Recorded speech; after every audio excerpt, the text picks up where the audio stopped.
Asanteni. Welcome back again to my YouTube channel. Na kama kawaida, my name is Jane Macharia. Without further ado, we are going to continue with the topic that we were discussing in the previous video. And for those maybe who didn't watch it, we were discussing about a loss. And we said that a loss is when you lose something that you value so much. So I'm going to brief because of those who didn't watch, then we can continue. So, like I said, this is not an easy topic for me. So you have to bear with me. And I know God will heal those who are going through the same. So we said a loss is when you lose something that you value. And it can be a marriage, it can be a pet, it can be a job, or even a loss of a loved one. I'm discussing about the loss of a loved one through death. So I have just briefed those who didn't watch, and now we are going to go directly into the topic. We said that we are going to discuss the stages of healing. And these stages of healing, we have the process of grieving and we have the stages of grieving. This process takes time. It is not something that you can achieve in a day. It is a journey. It is a step-by-step process. After the process, now that is when you can be able to say that you're out of grief and all that. So we said grief is the emotional suffering that you feel when something you love has been taken away from you. Also, we said that the loss, it is when you lose something that you value so much. I also defined what mourning is, and I said mourning is the period when you receive the news of you losing your loved one, and the period that you bury your loved one. The way you react after you receive that news until the time they are buried. That is the time and the period of mourning. And after mourning, that is when now you enter into that other stage, that is grieving. I want to say that grieving can take time. It is not something you can achieve just like that. It is a process. It is a journey you have to walk. I want to give us an advice that when you're going through this journey, when you're going through the grief, it is good to have people who love you close to you. Even if you don't have many people you can talk to, find a friend you can trust, a person you can be able to share your pain with, someone who loves you, someone who cares about you. Share with them. And like I said, it is not easy, but it is doable. You need people who are willing to walk with you each step of the way. And I want to say this, that if you don't have someone you can talk to, you can get a therapist. A therapist will help you to go through that process and those stages so that you can be healed. If still you can't afford to pay a therapist, feel free to contact me. My Instagram is Jane Macharia. Facebook is Denita Macharia.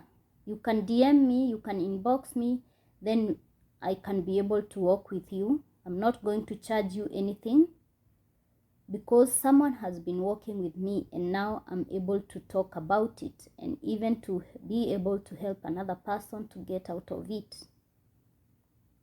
So like I said, this is a very emotional topic for me.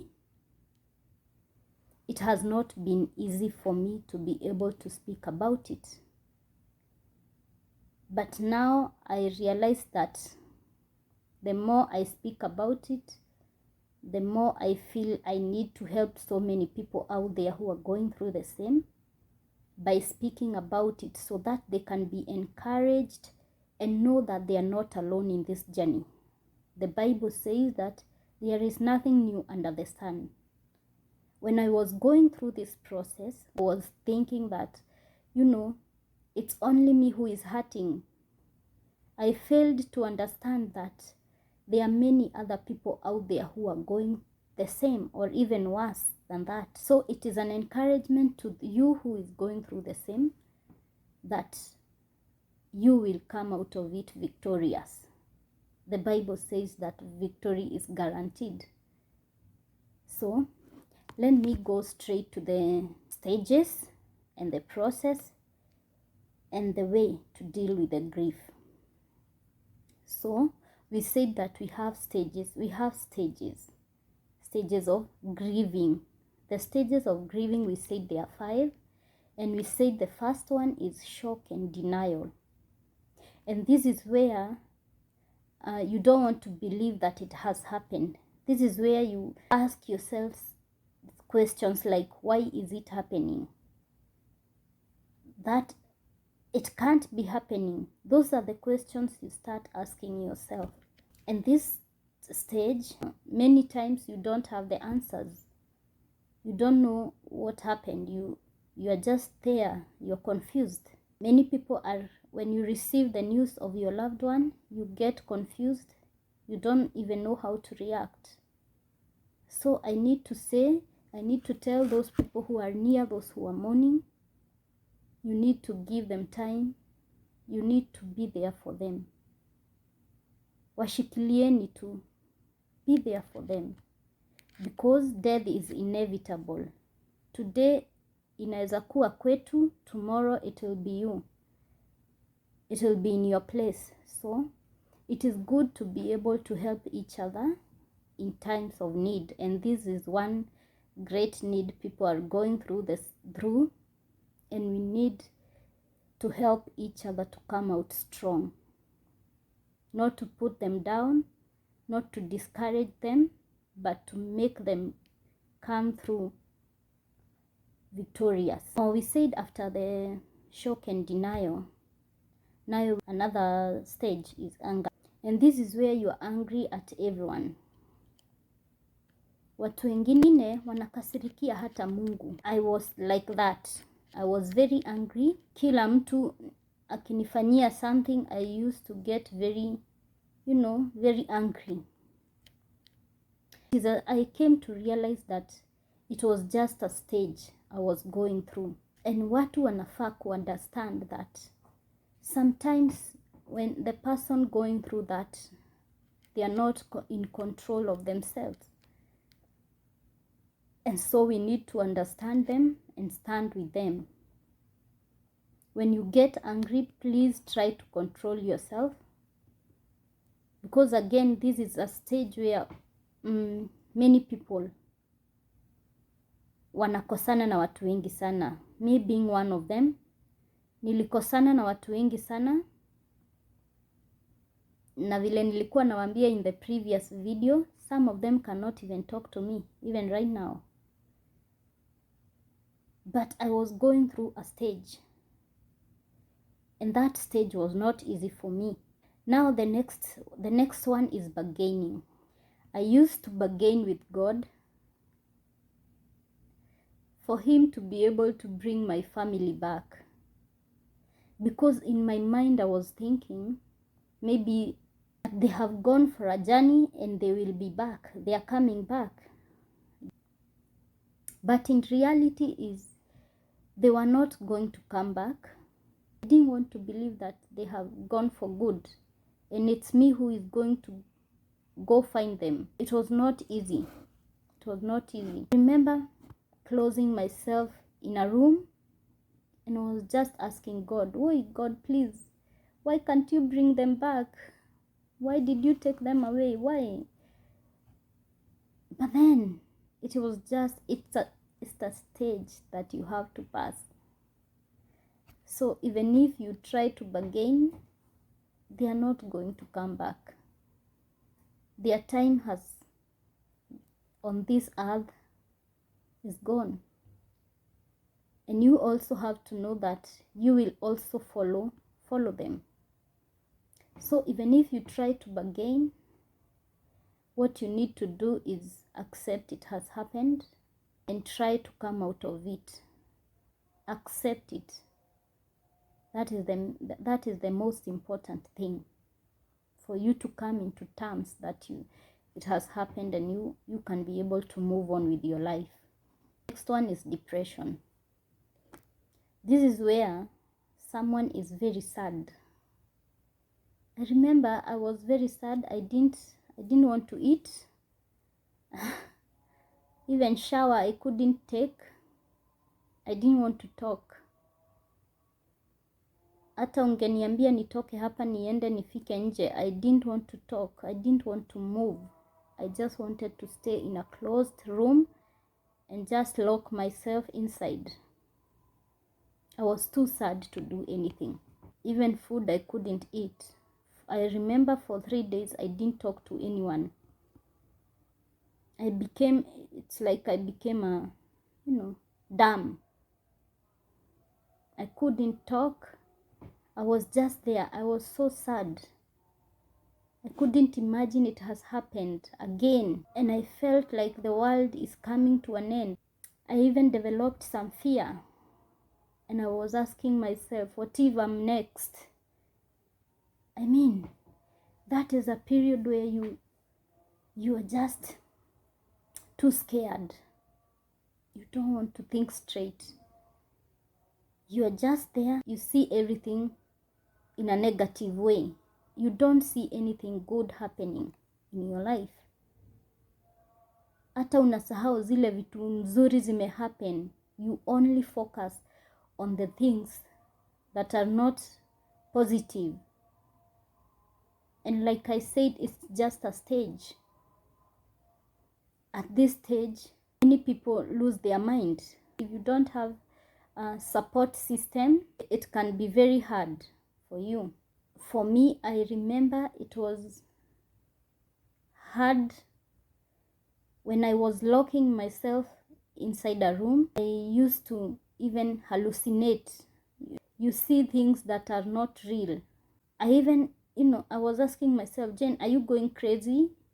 Because I was feeling like I'm going mad. I was literally going mad. You feel like, it's like you're not yourself. You're someone else. You don't know what is happening. For me, I was not even understanding what was happening to me. So what I did was, I decided now, you know what? I need to do something about it. And every morning after the funeral, now I'm speaking about the funeral, because that period I didn't want to do anything. I didn't even, sikuwa naamini it has happened. I didn't want to believe. I knew it has happened, but I didn't want to believe it. I thought they wametembea on a journey and then they will come back. Then after the funeral, I decided, now I have to do something. And even the family was worried about me, and because everyone is going through the same, I was scared to lose someone else. We didn't know what was happening. So everyone was scared about it. I remember in 1 year we lost 3 people. And I remember in the previous years, in 1 year, lost 2 people. And they had to be buried in 1 day. I couldn't even imagine. I didn't know. I was just confused. That was the hardest thing we could have gone as a family. It was so sad. It was so draining. But you know what? Our parents were very strong for us. Our parents were there to encourage us and telling us that everything will be okay. And for us, let me speak about me.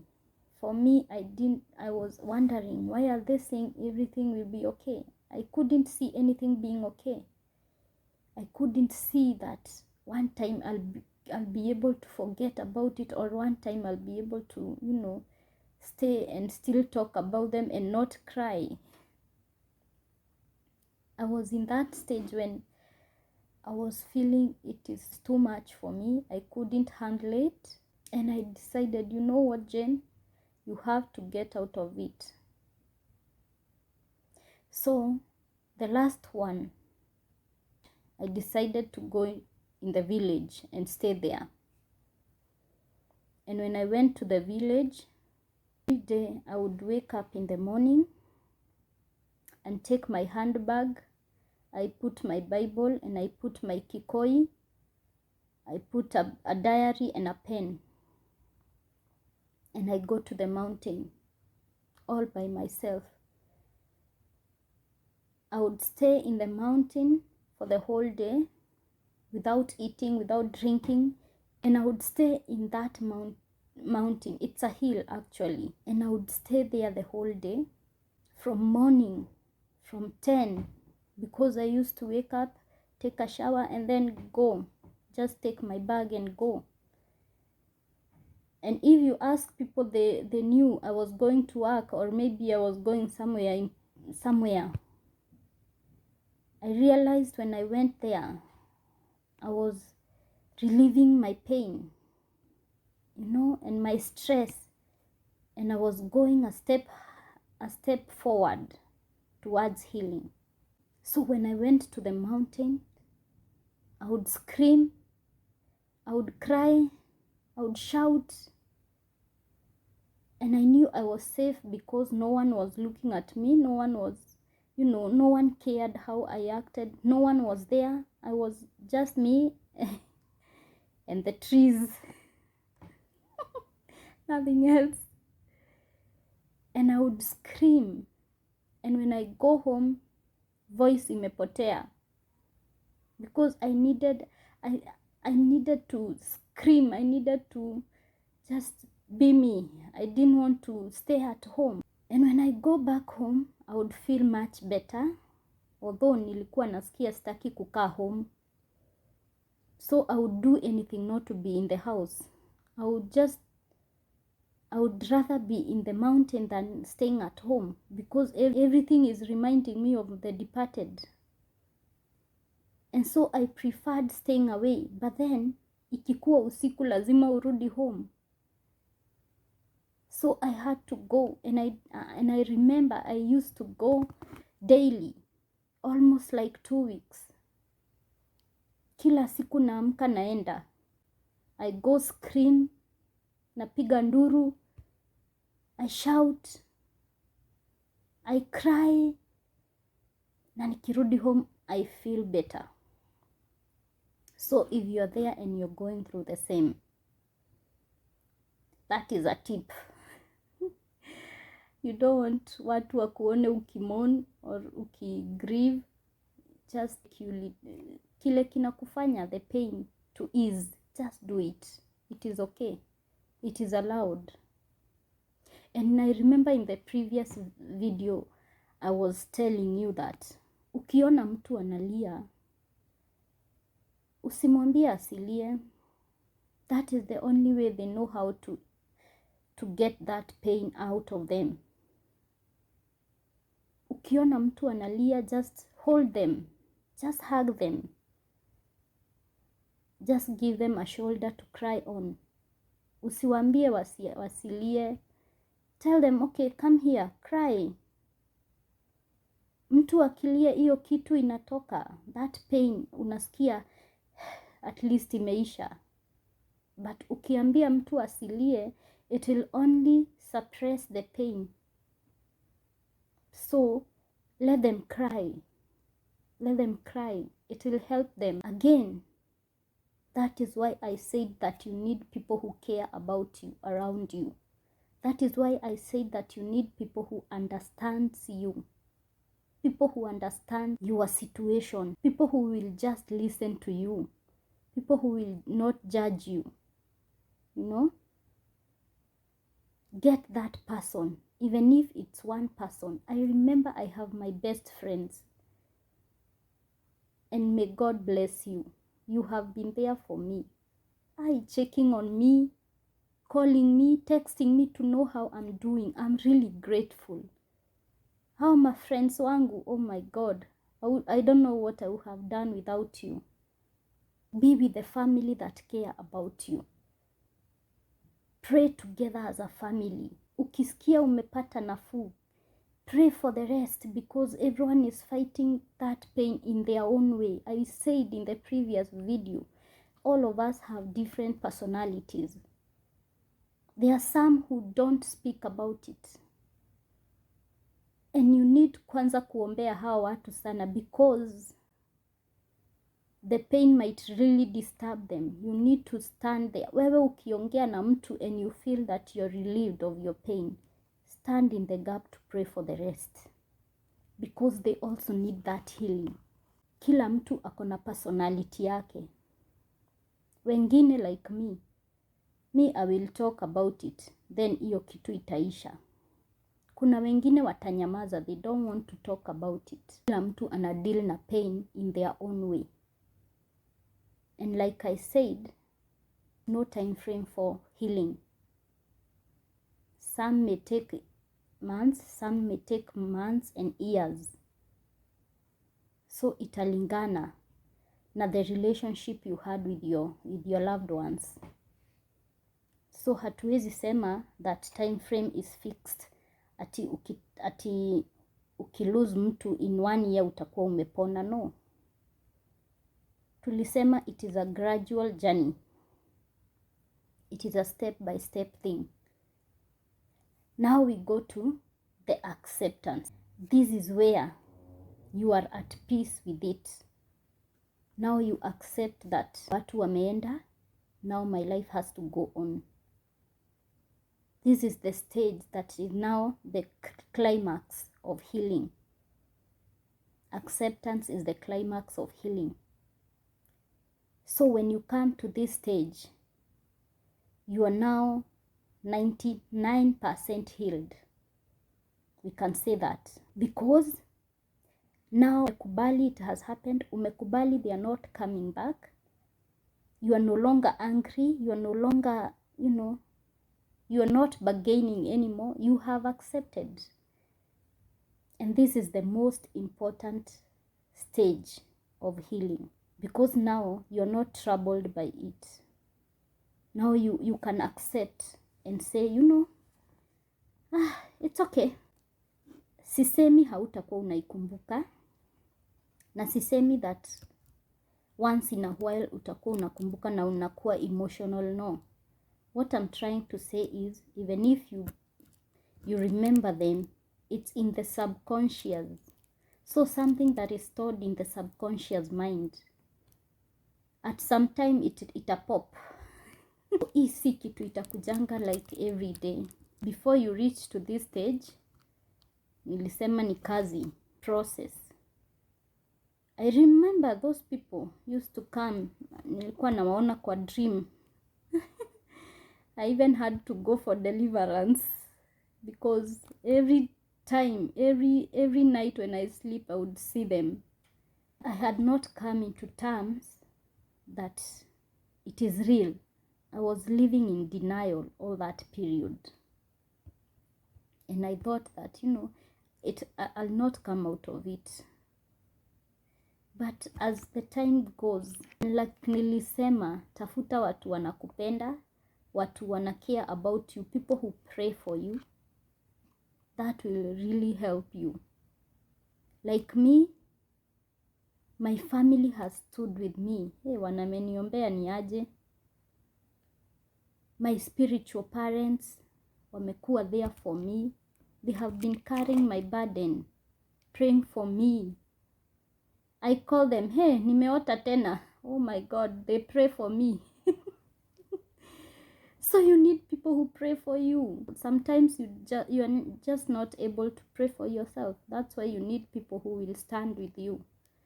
People who can stand in the gap and pray for you.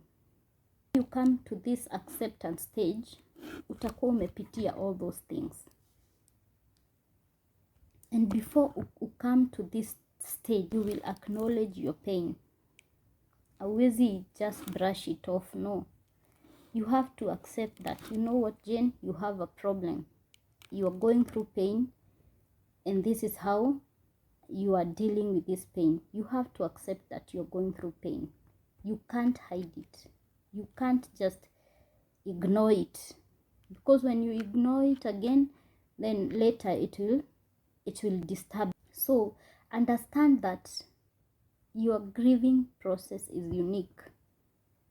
Kama vile nilipoteza my brother, the way I felt, the way it was, that the pain was, it was unique from the way I lost my sister, you know.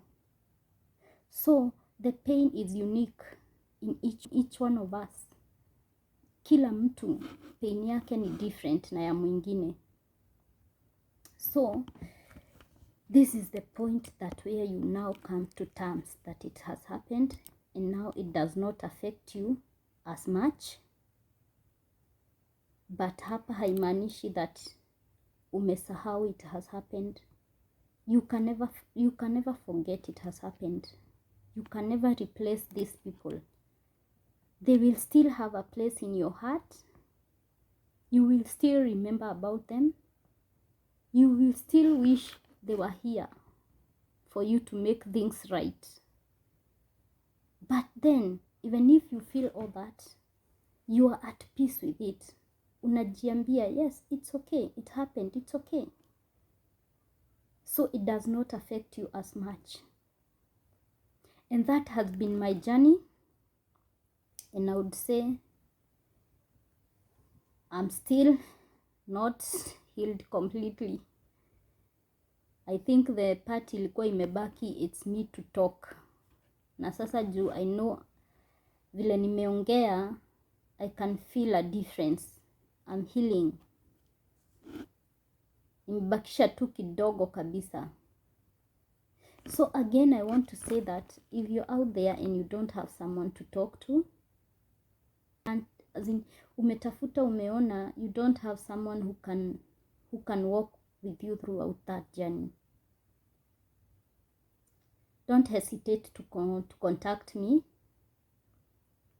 You can reach me in Instagram. My Instagram is Jen Macharia. My Facebook is Jenita Macharia.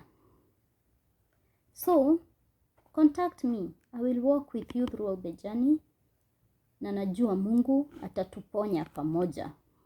And I hope that you have enjoyed this video. And I also hope that you have learned something. Please speak about it. Don't keep it to yourself. Speak about it. Itakusaidia sana. Also, usisahau kuweka Mungu mbele. Mungu ni yeye atakupea the strength. Mungu ni yeye atakuponya from that pain. So, hata ukitafuta marafiki, God should be the first step. Umetafuta Mungu anafaa kukuwa the first one ule umetafuta.